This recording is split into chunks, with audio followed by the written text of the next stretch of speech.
Hey guys, what is going on? The WWE 2023 draft begins tonight on SmackDown.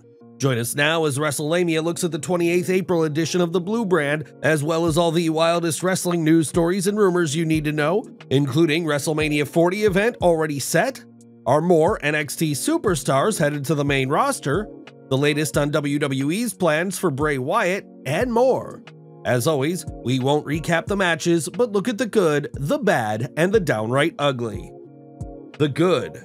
A dynamic draft. Night 1 lived up to Triple H's promise that the 2023 draft would forever change the WWE landscape, as there were some major moves made throughout the night. Other than Roman Reigns, no one was safe as Bianca Belair, Bobby Lashley, Edge, Damage Control, and the OC, just to name a few, were drafted to SmackDown, while Imperium, Drew McIntyre, and Shinsuke Nakamura headed to Raw. Equally surprising were the selections of NXT Women's Champion Indy Hartwell to Raw and NXT Women's Tag Team Champions Alba Fire and Isla Dawn to SmackDown. The idea that NXT's champions could be snatched up added to the draft's unpredictability. Fun with the guest presenters. The draft also capitalized on nostalgia, bringing in a slew of superstars from the past to announce the various picks. While some fans criticized the draft for seeming artificial, that is, it didn't show officials or executives negotiating picks, the draft made up for this with bold picks and fun presenters.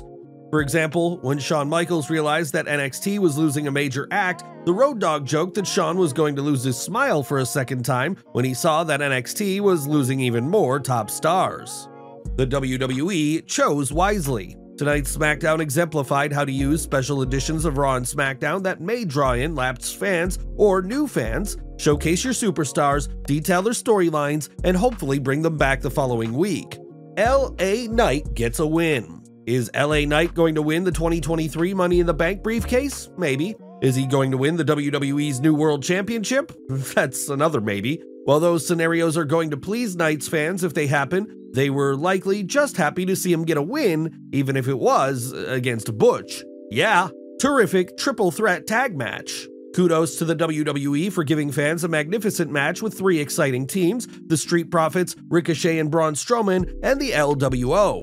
This supercharged showcase of 3 babyface teams will hopefully make the WWE realize that the tag team division isn't limited to the Usos and current tag team champs Kevin Owens and Sami Zayn. Good suspense with Solo. While the storyline between the Usos and their rivals Kevin Owens and Sami Zayn is growing stale, the storyline of Roman Reigns' frustration with Jay and Jimmy isn't. What made this work so well tonight was Solo Sikoa's role as the wild card and the suspense surrounding whether the Enforcer will go through with what appears to be Roman Reigns' version of General Order 66. Paul Heyman told him that it was time to carry out Roman's order, but will Sikoa destroy his brothers or side with them? The WWE didn't answer this mystery, nor should it have, as the angle still has plenty of time to play out, instead having Matt Riddle ambush Sikoa while he was on his way to the ring. Ray's pep talk to Zelina. Zelina Vega may have the proverbial snowball's chance in hell of defeating Rhea Ripley, but tonight's pep talk from Rey Mysterio had to have some fans thinking otherwise. The backstage interaction between Papa Ray and Vega was well done, as well as a good use of a veteran counseling a younger star. The bad. Why did Sonya Deville attack Rhea Ripley? Why on earth would Sonya Deville attack Rhea Ripley? Deville is supposed to be a heel, which means she'd be more likely to join the Nightmare in dishing out a beating to babyface Zelina Vega, especially after Vega defeated her. This made no sense. Thankfully, Deville's tag partner Chelsea Green knew better than to jump in, instead staying out of the ring and avoiding a beatdown from Rhea.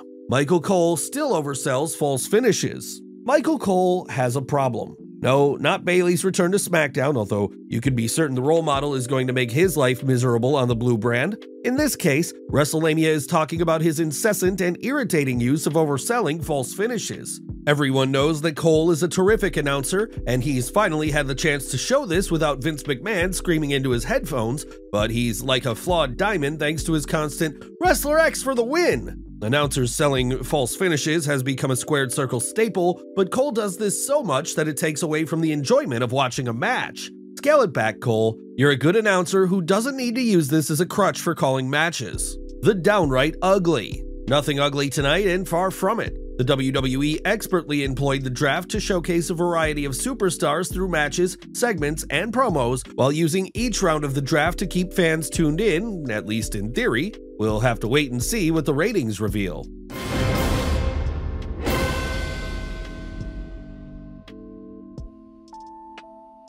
WrestleMania 40 of main event already planned. Topping today's news is the rumored WrestleMania 40 main event. 2024 is a long way off, but WrestleVotes is reporting that apparently Triple H has a good idea of who will slug it out in the main event. I could say this: the rematch that's at the forefront of everybody's minds, Cody versus Roman, is very much on the table to main event in Philadelphia next year.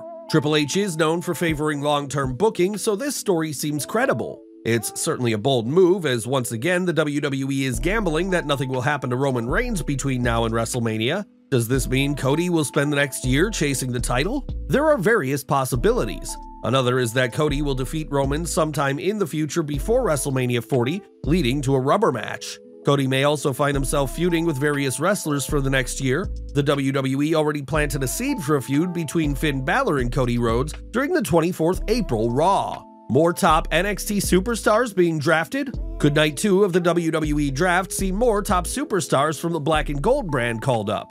According to Ringside News, Felix Upton, Reddit user Boozer666, who Upton claims has a good record with news scoops, says that Braun Breaker and Grayson Waller are both going to be drafted come Monday. Drafts followed by talent cuts? Could the WWE Draft be followed by talent cuts? Ringside News, Felix Upton pointed out another report from Boozer666, this time about the WWE trimming its roster. Few names that won't be part of the draft might come to a release on agreement. There will be some filtering out on all levels of the company. Don't let journos fool you into doomsday again. It's normal, but it is definitely sad. Life moves on. With WWE President Nick Khan himself stating the company plans on making at least $50 million in cuts to its staff, it's no stretch to imagine the WWE axing wrestlers, regardless of its statement to the contrary. Bray Wyatt update. Has the WWE given up on Bray Wyatt? Not according to a report from Fightful Select, which states, Bray Wyatt was overcoming an illness as of WrestleMania weekend and wasn't in the creative plans. However, he's told people close to him he's excited to make his way back whenever he's able. What do you think is next for Wyatt once he's back in action? Trinity Fatu debuts in Impact. Big news for Trinity Fatu, aka former WWE superstar Naomi, as she made her rumored debut in Impact Wrestling. Wrestling News' Paul Davis noted that Fatu debuted at Impact's Chicago tapings. She's scheduled to work Kylan King in her first match for the promotion. Davis added that Fatu's friend Mercedes Moné was present to support her backstage. Big bout booked for 10th May Dynamite. A big bout has been booked for the 10th May Dynamite between Kenny Omega and Jon Moxley that will likely fuel the ongoing feud between the Elite and the Blackpool Combat Club. Post Wrestling's John Pollock is reporting, during AEW Rampage, it was confirmed that the two will meet on the 510 edition of Dynamite inside of a steel cage. The episode of Dynamite takes place from Little Caesars Arena in Detroit and comes after a challenge was issued by Omega after the ending of this past week's show. AEW's Double or Nothing pay-per-view takes place on 28th May, and there's speculation that the event will feature a special match between the Elite and the BCC. If so, count on the cage match to build interest in this hypothetical battle. Solo's post-SmackDown activities. What happened with Solo Sikoa once SmackDown went off the air? According to fans who attended the show, the WWE held a dark match between Sikoa and Matt Riddle, with Solo predictably pinning Riddle after a Samoan spike. With Solo still enjoying a strong push, he's unlikely to suffer many defeats, whether they're on TV or in dark matches. Did Hasbulla almost appear at WrestleMania? Last but not least, it looks like the WWE almost had social media sensation Hasbulla at the Showcase of the Immortals. Ringside News' Subhajit Mukherjee provided some background on Hasbulla for the unfamiliar. Hasbulla Magomedov is a popular internet personality who has gained a massive following across multiple social media platforms. His official Twitter account has attracted over 300,000 followers, cementing his status as a well-known figure on the internet.